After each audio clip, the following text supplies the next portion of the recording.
Ndonse vazhdimisht nga lëvizja vetëvendosje u tha se do të intensifikojnë përpjekjet për të gjetur një zgjidhje për çështjen e presidentit, diçka e tillë nuk po shihet publikisht.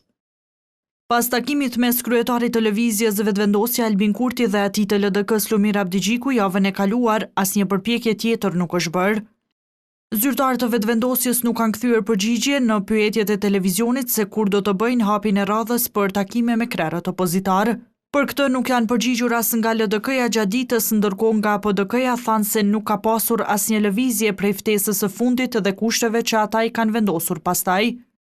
Ndërkohë deputeti i PDK-s Seman Ramani konsideron se zgjidhja e vetme janë zgjedhjet. Pas eliminimit politik të Vjosa Osmanit nga lëvizja vetëvendosje dhe guxo, nëse dëshirojmë që vendi t'i kthehet normalitetit dhe të mos ketë autoritarizëm, ku sot çdo gjë kontrollohet nga një person, atëherë vendi duhet të shkojë në zgjedhje.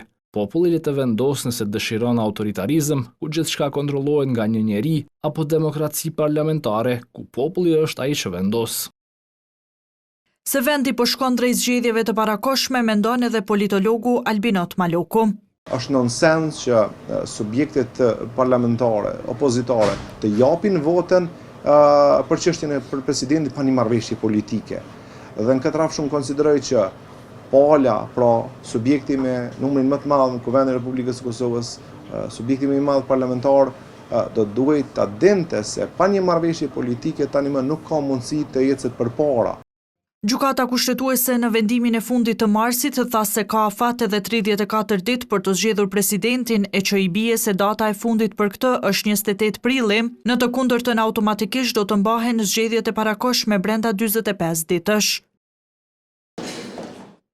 Para se rasti të përfundonte në gjykatë, vetëvendosje propozoi 2 kandidat për president, të 2 antarë të kësaj partie, nënkryetarin Glauk Konjufca dhe antarën e kryesisë Fatmire Mullhaxha Kullçaku.